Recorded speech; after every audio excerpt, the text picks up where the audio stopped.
തിരുവനന്തപുരം കോർപ്പറേഷനിലെ ബി.ജെ.പിയുടെ ചരിത്ര വിജയം നൽകുന്ന ആത്മവിശ്വാസം പരമാവധി മുതലെടുത്ത് നിയമസഭാ തെരഞ്ഞെടുപ്പിലും ഒരു മുന്നേറ്റം ഉണ്ടാക്കാനാണ് ബി.ജെ.പി ശ്രമിക്കുന്നത്.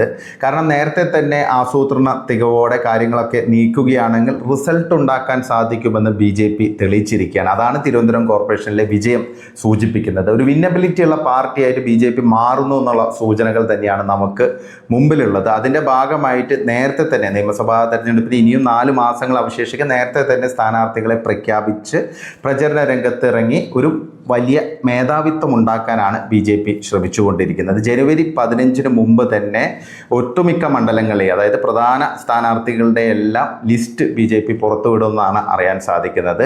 ബി.ജെ.പിക്ക് വ്യക്തമായ സ്വാധീനമുള്ള വിജയസാധ്യതയുള്ള മണ്ഡലങ്ങളിലെ സ്ഥാനാർത്ഥികളെ ആയിരിക്കും ആദ്യ ലിസ്റ്റിൽ പ്രഖ്യാപിക്കുക.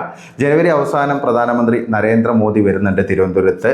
ബി.ജെ.പിയുടെ ഒരു വിജയം ആഘോഷിക്കാൻ, കോർപ്പറേഷനിലെ ആ ഒരു വിജയം ആഘോഷിക്കാനും വികസന രേഖ പ്രഖ്യാപിക്കാനുമാണ് നരേന്ദ്രമോദി വരുന്നത്. പ്രധാനമന്ത്രി വരുമെന്ന് നേരത്തെ തന്നെ ബി.ജെ.പി പ്രഖ്യാപിച്ചിരുന്നു. അതൊരു വലിയ ഫാക്ടറായിട്ട് മാറി ബി.ജെ.പിയുടെ വിജയത്തിൽ, തിരുവനന്തപുരം കോർപ്പറേഷൻ്റെ വിജയത്തിൽ അതൊരു പ്രധാനപ്പെട്ട ഘടകമായി മാറി എന്നുള്ള കാര്യത്തിൽ സംശയമില്ല. ഒരു 10 വാർഡുകളെങ്കിലും അധികം ലഭിച്ചത് പ്രധാനമന്ത്രിയുടെ ഈ ഒരു ക്രെഡിബിലിറ്റി ഫാക്ടർ തന്നെയാണ്. പ്രധാനമന്ത്രി വരുന്നു എന്ന് പറയുമ്പോൾ അതിനുണ്ടാകുന്ന ഒരു ക്രെഡിബിലിറ്റി ഫാക്ടർ വളരെ വലുതാണ്. അപ്പോൾ അത് നിയമസഭാ തെരഞ്ഞെടുപ്പിലും ആ രീതിയിലുള്ള ഒരു സ്ട്രാറ്റജിയുമായിട്ട് മുന്നോട്ട് പോകാനാണ് ബി.ജെ.പി ശ്രമിക്കുന്നതെന്നാണ് നമുക്ക് മനസ്സിലാക്കാൻ സാധിക്കുന്നത്. പ്രത്യേകിച്ച് പ്രധാനമന്ത്രി പങ്കെടുക്കുന്ന ചടങ്ങിൽ പ്രധാനപ്പെട്ട മണ്ഡലങ്ങളിലെ സ്ഥാനാർത്ഥികളെ ഔദ്യോഗികമായിട്ട് അവതരിപ്പിക്കാനുള്ള ഒരു സാധ്യതയാണ് കാണുന്നത്. ഇതെല്ലാം ബി.ജെ.പിക്ക് നൽകുന്ന ആത്മവിശ്വാസം ചെറുതായിരിക്കില്ല.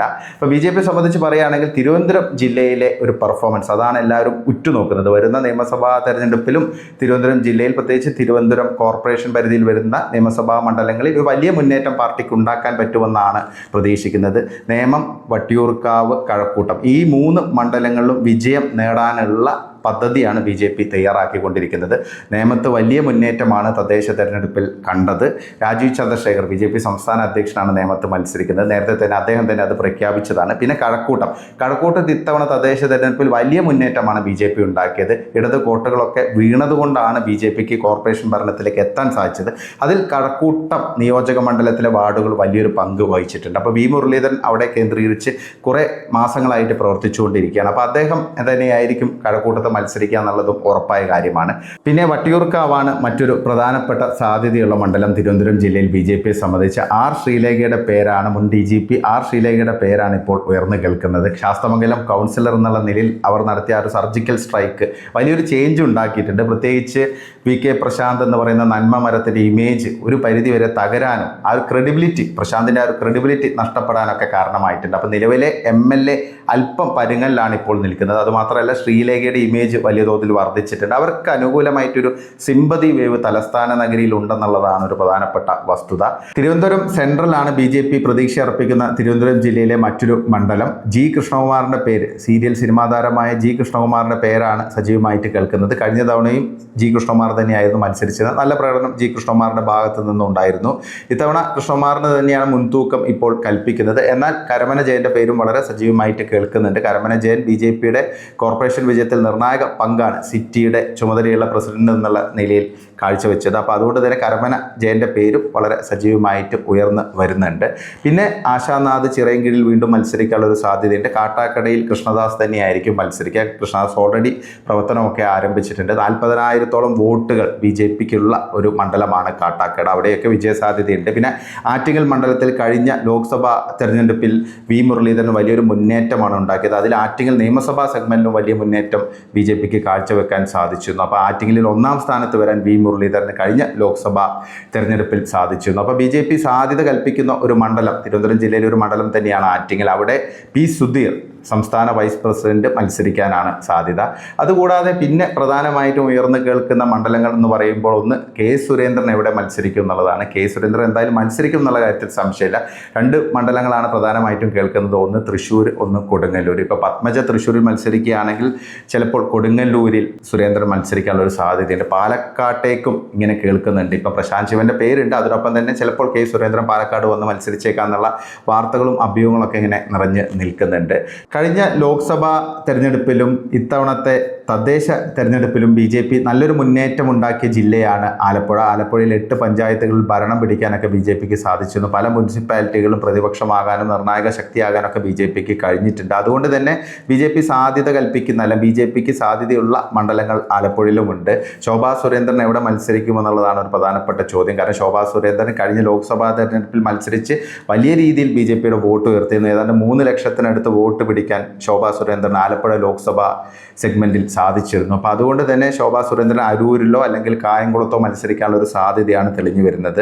അതുകൂടാതെ സന്ദീപ് വാചസ്പതി ചെങ്ങന്നൂരിൽ മത്സരിക്കുമെന്നുള്ളൊരു പ്രതീക്ഷയും നിൽക്കുന്നുണ്ട്. പ്രത്യേകിച്ച് ആ രീതിയിലുള്ള പ്രവർത്തനങ്ങളൊക്കെ അദ്ദേഹം അവിടെ ആരംഭിച്ചിട്ടുണ്ട്. BJPയുടെ ചുമതലയുള്ള ആലപ്പുഴ സൗത്തിലെ പ്രസിഡന്റാണ് സന്ദീപ് വാചസ്പതി. അപ്പോൾ സന്ദീപ് വാചസ്പതി ചെങ്ങന്നൂരിൽ മത്സരിക്കുകയാണെങ്കിൽ നല്ലൊരു ഫൈറ്റ് കൊടുക്കാൻ സാധിക്കുമെന്നുള്ള ഒരു അഭിപ്രായം പൊതുവേ ഉണ്ട്. പ്രത്യേകിച്ച് BJP മികച്ച പ്രകടനമാണ് തദ്ദേശ തെരഞ്ഞെടുപ്പിൽ ചെങ്ങന്നൂർ നിയോജക മണ്ഡലത്തിൽ കാഴ്ചവെച്ചത്. ആകെ ഉണ്ടായിരുന്ന 10 പഞ്ചായത്തുകളിൽ 5 പഞ്ചായത്തുകളും ഭരണം പിടിക്കാൻ BJPക്ക് സാധിച്ചിട്ടുണ്ട്. അതുകൂടാതെ ചെങ്ങന്നൂർ മുനിസിപ്പാലിറ്റിയിലെ പ്രധാന പ്രതിപക്ഷം കൂടിയാണ്. പിന്നെ MT രമേശിൻ്റെ പേരും ഇങ്ങനെ ചെങ്ങന്നൂരുമായി ബന്ധപ്പെട്ട് കേൾക്കുന്നുണ്ട്, റൂമറായിട്ട് ഇങ്ങനെ നിൽക്കുന്നുണ്ട്.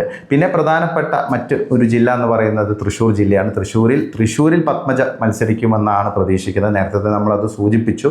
അങ്ങനെയാണെങ്കിൽ സുരേന്ദ്രൻ കൊടുങ്ങല്ലൂരിൽ മത്സരിക്കാനുള്ളൊരു സാധ്യതയും കാണുന്നുണ്ട്. പിന്നെ B ഗോപാലകൃഷ്ണൻ്റെ പേരും കൊടുങ്ങല്ലൂരിലേക്ക് ഉയർന്ന് കേൾക്കുന്നുണ്ട്. മണലൂരിൽ AN രാധാകൃഷ്ണൻ തന്നെയായിരിക്കും വീണ്ടും മത്സരിക്കുക. അതുകൂടാതെ തൃശ്ശൂർ ജില്ലാ മുൻ അധ്യക്ഷനായിരുന്ന KK അനീഷ് കുമാർ ഷൊർണൂരിൽ മത്സരിക്കാനുള്ളൊരു സാധ്യതയും കാണുന്നുണ്ട്. കൃഷ്ണകുമാർ തന്നെയായിരിക്കും മലമ്പുഴയിൽ എന്നാണ് അറിയാൻ സാധിക്കുന്നത്. പാലക്കാട് പ്രശാന്ത് ശിവൻ്റെ പേര് തന്നെയാണ് വളരെ സജീവമായിട്ട് ഉയർന്ന് കേൾക്കുന്നത്. ചിലപ്പോൾ ആരെങ്കിലും ഇപ്പോൾ K സുരേന്ദ്രൻ, നേരത്തെ നമ്മൾ സൂചിപ്പിച്ച പോലെ K സുരേന്ദ്രൻ വന്നാലും അത്ഭുതപ്പെടേണ്ടതില്ല. പിന്നെ കോഴിക്കോട് നോർത്ത് മണ്ഡലത്തിൽ ഇത്തവണ BJPക്ക് നല്ലൊരു സാധ്യതയുണ്ട്. പ്രത്യേകിച്ച് കോർപ്പറേഷനിൽ 13 വാർഡുകളൊക്കെ ജയിച്ചതിൽ ഒരു നിർണായകമായിട്ടുള്ള മുന്നേറ്റം നടത്തിയിരിക്കുന്നത് കോഴിക്കോട് നോർത്തിലാണ്. അപ്പോൾ കോഴിക്കോട് നോർത്തിൽ മഹിളാ മോർച്ച സംസ്ഥാന അധ്യക്ഷ നവ്യ ഹരിദാസിൻ്റെ പേരാണ് ഉയർന്നു കേൾക്കുന്നത്. മഞ്ചേശ്വരത്ത് ML അശ്വിനി ആയിരിക്കും. കഴിഞ്ഞ ലോക്സഭാ തെരഞ്ഞെടുപ്പിൽ കാസർഗോഡ് മണ്ഡലത്തിൽ മത്സരിച്ച ML അശ്വിനി ആയിരിക്കും മഞ്ചേശ്വരത്ത് ഇറങ്ങുക എന്നാണ് അറിയാൻ സാധിക്കുന്നത്. എന്തായാലും ഇത്തവണ വോട്ട് വിഹിതം വർദ്ധിപ്പിക്കുക, പ്രകടനം മെച്ചപ്പെടുത്തുക, അല്ലെങ്കിൽ പോയ അക്കൗണ്ട് വീണ്ടും തിരിച്ചു പിടിക്കുക, അതൊന്നും ആയിരിക്കില്ല BJPയുടെ ലക്ഷ്യം. BJPയുടെ പ്രധാന ലക്ഷ്യം പരമാവധി MLA-മാരെ നിയമസഭയിലേക്ക് എത്തിക്കുക, അതുവഴി ശക്തി തെളിയിക്കുക, കേരളത്തിലൊരു പ്രധാന ശക്തിയായിട്ട് ഉയരുക, 2 മുന്നണികൾക്കും വെല്ലുവിളി ഉയർത്തുന്ന രീതിയിലുള്ള ഒരു ശക്തിയായിട്ട് ഉയരുക എന്ന് തന്നെയായിരിക്കും BJPയുടെ ടാർഗറ്റ്. അതിനനുസരിച്ചുള്ള നിർദ്ദേശമാണ് കേന്ദ്ര നേതൃത്വം നൽകിയിരിക്കുന്നത് എന്നുള്ള കാര്യത്തിൽ സംശയമില്ല. അപ്പം പ്രമുഖ സ്ഥാനാർത്ഥികളെയൊക്കെ രംഗത്തിറക്കി പരമാവധി സീറ്റുകളിൽ ജയിക്കാനുള്ള ഒരു ശ്രമം തന്നെയായിരിക്കും BJP നടത്തുക. പല സ്ഥാനാർത്ഥികളുടെയും പേരുകൾ സജീവമായിട്ട് തന്നെ ഉയർന്നു കേൾക്കുന്നത്. നേരത്തെ നമ്മൾ മെൻഷൻ ചെയ്തതല്ലാതെ തന്നെ ഇപ്പോൾ കുമ്മനം രാജശേഖരൻ വീണ്ടും ആറന്മുളയിൽ മത്സരിക്കാനുള്ളൊരു സാധ്യതയുണ്ട്. അതുകൂടാതെ തന്നെ ഷോൺ ജോർജ് പാലയിലും തിരുവല്ലയിൽ അനൂപ് ആൻ്റണിയും രംഗത്തിറങ്ങും. BB ഗോപകുമാർ തന്നെയായിരിക്കും ചാത്തന്നൂരിലെ ഇത്തവണത്തെയും NDAയുടെ സ്ഥാനാർത്ഥി. അപ്പോൾ ഇങ്ങനെയുള്ള മികച്ച രീതിയിലുള്ള സ്ഥാനാർത്ഥികളെ രംഗത്തിറക്കി അതിനൊപ്പം തന്നെ BDGSനെ കൊണ്ടും നേരത്തെ തന്നെ സ്ഥാനാർത്ഥികളെ പ്രഖ്യാപിച്ചൊരു ഒത്തിണക്കത്തോടെ മുന്നോട്ട് പോകാനായിരിക്കും BJPയും NDAയും ശ്രമിക്കുക. അപ്പോൾ അതിനനുസരിച്ചുള്ള റിസൾട്ട് ഉണ്ടാകുമോ എന്നുള്ളത് എന്തായാലും നമ്മൾ കാത്തിരുന്ന് തന്നെ മനസ്സിലാക്കേണ്ട ഒരു കാര്യമാണ്.